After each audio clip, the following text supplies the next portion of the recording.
Coming up on this edition of MHS Rewind, we'll take a look back at the One Small Dose Convocation and what's to come for Print Publications' new magazine.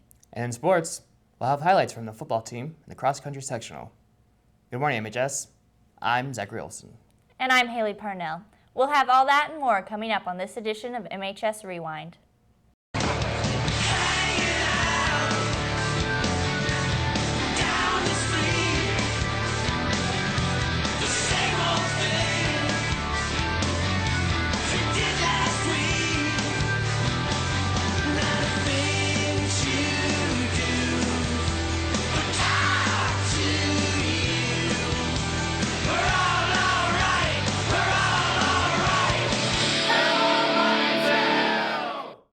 Martinsville High School held their fall convocation on the 26th of September, and as Andrew Walker tells us, the convocation held quite a message. Martinsville High School's annual fall convocation was quite a different one this year. No motivational speaker, no high-impact multimedia presentation, just cold, hard, first-hand accounts of the terrible ways drugs can impact someone's life. Unfortunately, she's not here to tell it. Sandy Knorr was part of the One Small Dose presentation. Her daughter died February 1st, 2009 from a meth overdose the first time she used the drug. One Small Dose was put on by members of the Morgan County Substance Abuse Council and Healthier Morgan County, and it highlights local cases of drug abuse and overdose.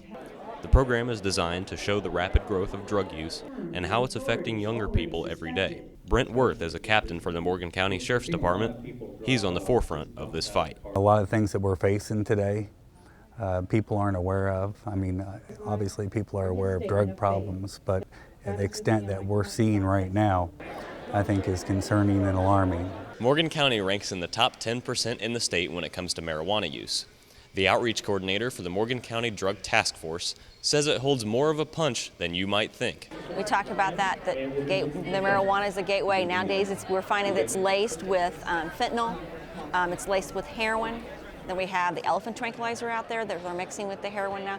The convocation wrapped up with a panel discussion, opening up the floor to questions.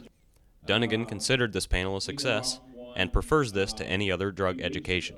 Putting a panel together like this, I think we make a more of an impact on youth than having a motivational speaker come in. So we're going to do more of this throughout our county and throughout the state.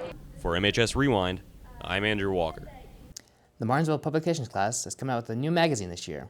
Jackson Schaefer gives us a closer look. Brad Perry, the publications advisor, said he's been thinking about it for a few years and decided to make it a reality now. Last year was the year that I decided we're going to do it this coming year. And we started looking at other magazines, other schools, and what they're doing, and decided that this is definitely where we want to be. In the past, the newspaper had 16 pages, but the new magazine will have 56 pages to fill. One of the editors, Isaiah Sherfick, said the magazine is a lot more about graphics this year. Last year we we wrote the story, then we just kind of threw stuff on a page for the sake of layout, and this year we're focusing a lot more on design and making it look good. The stories are bigger. In a lot of cases you're going to have multi-page stories, you're going to have a lot more graphics. We're doing a lot more what are called infographics. We're getting into more detail with our stories and hopefully making the stories themselves more relevant to students. Jaden Lesser, the other editor, explained that this magazine had to be made from scratch.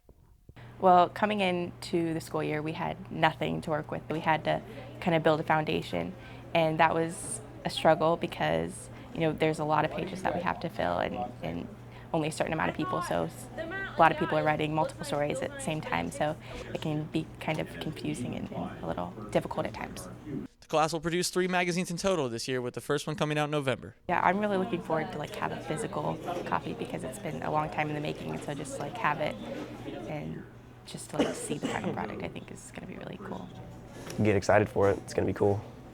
For MHS Rewind, I'm Jackson Schaefer. Drama Club is beginning their annual play. Tyler Johnson gives us a closer look at A Christmas Carol.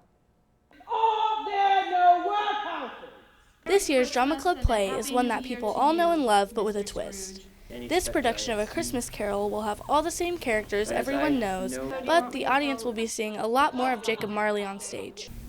Probably the biggest change that people will notice right at the beginning of the show is that Jacob Marley, Scrooge's friend who is already dead, moves from being a small, very small character to actually being one of the most important characters in the piece. He serves as narrator and kind of the overall architect of the entire play. The show itself is really awesome. This is my second time being in a production of A Christmas Carol, and this one is completely different than the one I did before, which is kind of hard to wrap your mind around because you grow up with the exact same story. Zach Olsen plays Ebenezer Scrooge. His character loves money and hates Christmas.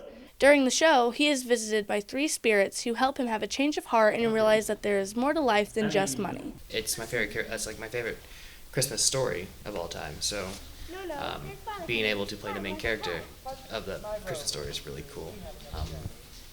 I think it'll be a really good show. The show offers a large cast to have involvement, not just on stage, but off stage as well, especially with the set. Look here. We actually have moving scenery, which doesn't happen a lot in a play.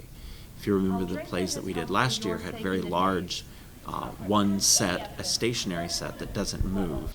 The show will be on November 18th, 19th, and 20th. For MHS Rewind, I'm Tyler Johnson. God bless us, everyone! Now I'll send it over to Michael Fleener for sports. Thanks, Zach. The football team traveled to Mooresville High School Friday night to take on the Pioneers in the battle for the M.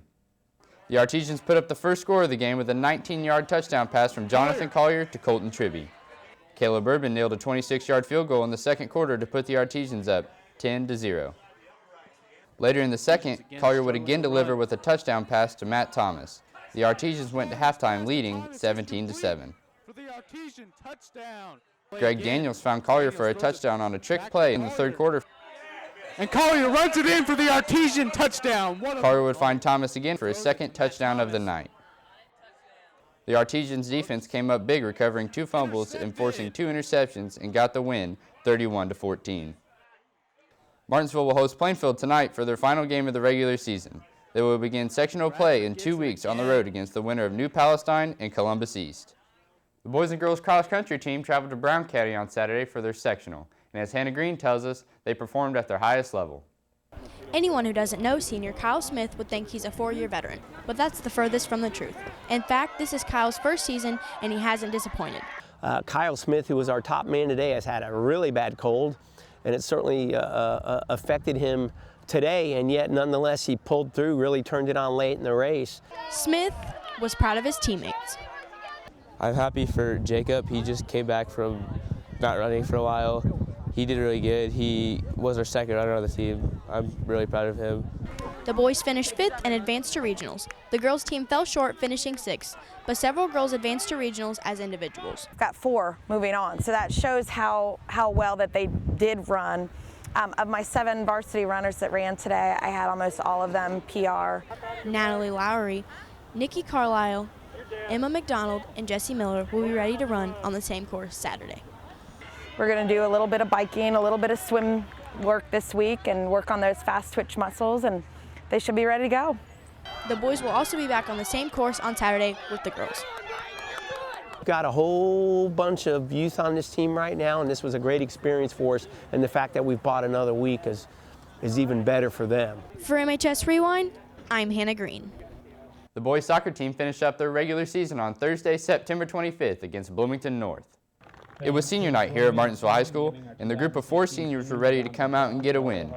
Bloomington North came out in the first half with 2 goals, but the Arties fought back in the second half and tied the game up on a header from Mark Brigette off a free kick from Caleb Urban. The final score, Artesians 2, Cougars 2. The girls soccer team picked up a win in penalty kicks in their first round of sectional against Greenwood.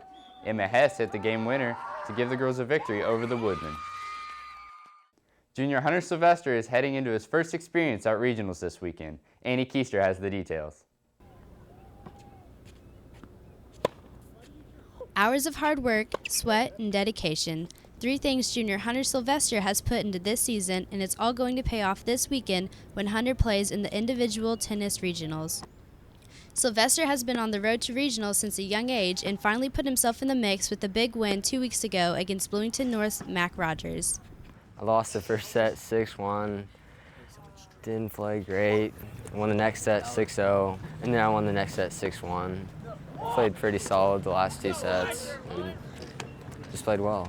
Sylvester avenged his only loss of the season with a victory over Rogers and advanced to regionals with a win against his Columbus East opponent last Tuesday at Bedford.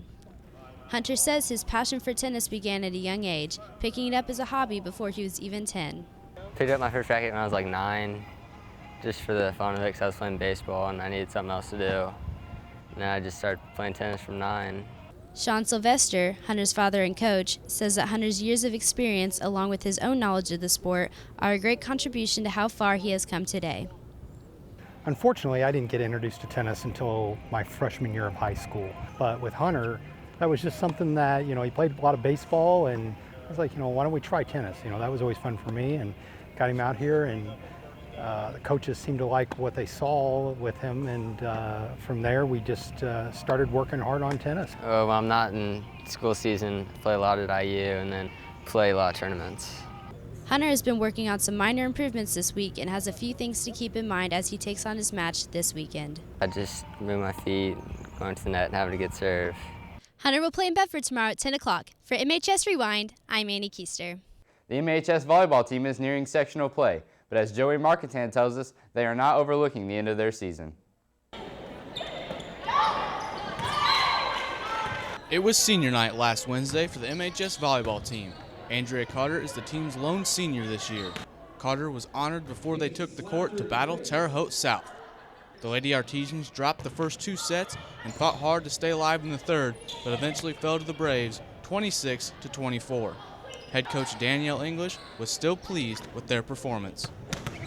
I thought in game 3, it's very easy when you're down 0-2 on a senior night. It's already emotional to not come out and play like that, not to turn around and bring it and give everything you've got. So I thought for them to do that, that was good leadership. It was just good experience for them, and I'm proud of the way they came out. Sophomore Morgan Curtis looked back on the match knowing what the team could have done to get the win. I think we didn't start off as well as we could have. The third game, we started off strong, and we almost won. But if we would have kept pushing, we would have won. Sectional play for the girls will begin next week. Carter feels the team has some things to improve on before sectionals, but one stands out from the rest. Communication, definitely. I think we get a little lost on the court sometimes. We just need stronger communications between ourselves, and we'll figure things out along the way. The sectional draw came out on Monday, and the Artesians will have a rematch with Greenwood. We'll start simulating as much as possible, getting as many coaches in here as we can to break it down and be as prepared as possible. Martinsville defeated Greenwood on Tuesday and will look to do the same in sectional play. For MHS Rewind, I'm Joey Marketan. Good luck to the girls next week at Greenwood. That does it for a look at sports. Back to you guys. Thanks, Michael.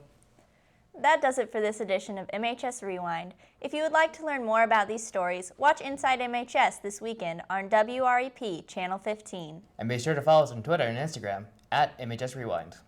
For Zachary Olson and the rest of the advanced broadcasting class, I'm Haley Parnell. Thanks for watching, and have a great day.